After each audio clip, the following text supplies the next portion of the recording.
Hey guys, I'm going to do a little recently purchased walkthrough video, and I say walkthrough because I'm just going to go pull them off the shelves where they're at. I was on a little trip out to California. While on tour, I spent a week out with some friends doing a haunted house, and we went to a little video game store one day called Eminem's Games in Temecula, California. They've been in business for like 15 years or something, not at that location, but really cool shop, had a ton of stuff. Basically a selection for every system. I mean, I saw TurboGrafx, and they had a huge Saturn wall, and Sega CD wall, so it was really cool. I picked up a few things, nothing amazingly spectacular, but I did finish off my collection of Mario/Wario games on the Game Boy, which I got Super Mario Land 2 and Super Mario Land 3, which is the Wario Land 1, and I got Wario Land 2. So that basically completed my my goal for getting all the Mario games on the Game Boy. Paid a little bit more than I probably should have for those. I paid about $50 for all three of them, which I know on eBay I checked and they go for anywhere from like $10, $15 each. So paid a little much, but you know, it's good to be able to see them in hand, and it was cool talking to the guy. He was really nice, and he actually let me film in the store, which is back in one of videos from last week, and I think it is, I don't know, it's one of, there's only put up really 2 videos from California last week, so it should be pretty easy to find. Then I got, I don't know why I keep looking over there, there's nothing over there. I purchased also a couple really inexpensive games. One for the original Xbox, I think I got it's Nightcaster. I think I got this for $2.99, something like that. And Mystic Heroes on the GameCube for $2.99. Complete, you know, manual and everything. I basically literally just was like, hey, I've been looking for the first Nightcaster complete for a while now, and since GameStop no longer sells original Xbox games, it's become a little bit harder to just find one without having to buy it off of eBay. So they were there for $3, so I got them. And they're in really good condition too. Discs look very nice. And then, since I've been back home, picked up a few games that have just come out. Dead Rising 2 off the record with Frank West. Have not played it yet. I'm still playing Rage. The Dead Rising games for me are sort of a weird ground, weird territory, because they're zombie related, and I love zombies games and comics and yada yada. So I do enjoy the Dead Rising games.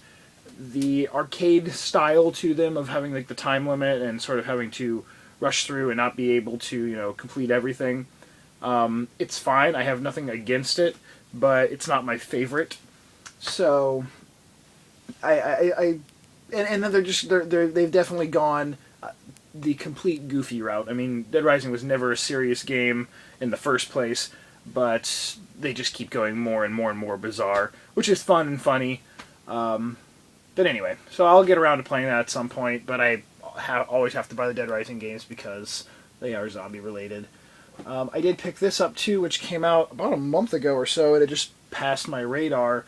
The Splinter Cell Trilogy in HD and in 3D. I would not have bought this if it was not 3D. Little known fact about me, I really think all these HD releases of the older games from the PS2 original Xbox era, it sucks, because we're not getting remakes, which for a while, you know, they're doing a lot of remakes of the games, and, you know, even that sort of sucks because it's basically stuff you possibly or probably already played. But at least it's new graphics or, you know, some new content in some form. These are, you know, just basically the same game exactly to a T, with a little bit, you know, higher resolution, you know, now in HD. But sometimes that doesn't always make the game really look better. Sometimes it causes graphical, you know, errors or some weird glitches or texture issues. So I'm not a big fan of it, and I've only really bought any of these HD collections now if they're in 3D, and I've kept the older versions if they've had enough difference to them, like in this case, in the Splinter Cell Trilogy, you get no online multiplayer at all and no offline multiplayer. It is one player only for both Pandora Tomorrow and Chaos Theory. So a lot of people were sort of pissed off about that. It says pretty blatantly on the back, there's a, let's see if you can get it right there, no online gameplay. So, yeah. So I kept Pandora Tomorrow and Chaos Theory for that purpose of just having the multiplayer elements to it. And that brings us to, oh yeah, I got this from a friend slash customer who always comes into the store. He brought in actually a really big haul of a lot of good games. I had 99% of them, but I actually didn't have Mario is Missing. So kind of to continue on with the finishing the Mario collection thing, I think I'm down to really 4 or 5 Mario games out on every system that I don't own. So, which I was looking at today on eBay. So hopefully I'll... And I consider, when I say Mario games, I'm considering Mario, Wario, Alice, Yoshi, Princess Peach, like basically anything, the spin-offs that really consist of like the Mario universe. I'm gonna... Actually, he gave me that for free right now, but I'll be paying him like $4 for it, so it's a decent deal. And I think that was it for the games.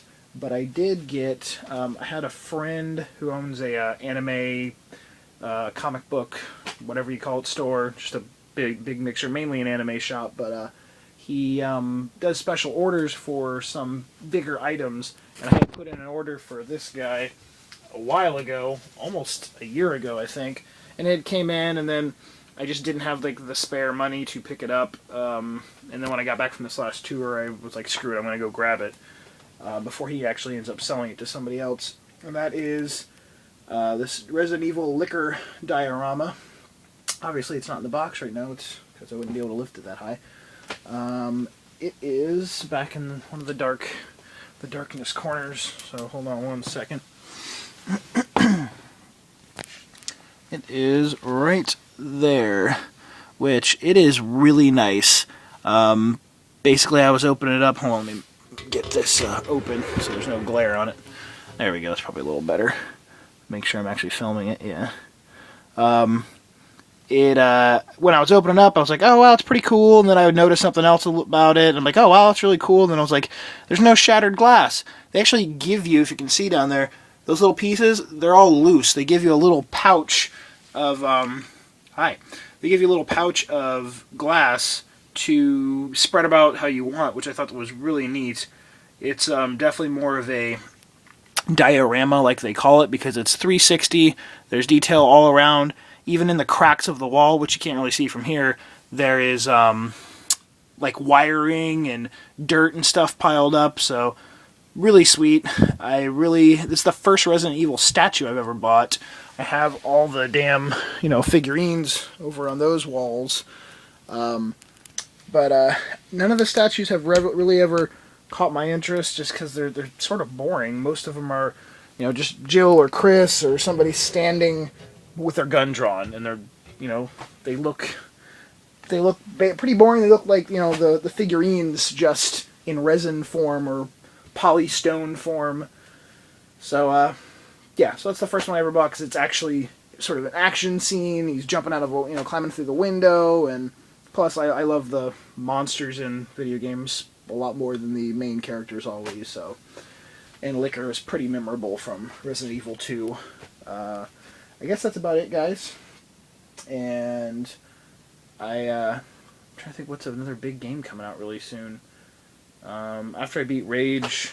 Oh, I've been playing Dark Souls a little bit also, but I'll only be home for 2 weeks before, Halloween hits, and then I'm back out on tour, so... I really might not have too many more video game videos coming up anytime soon, so keep an eye out, though, if I do. Anyways, peace out. Talk to you guys later.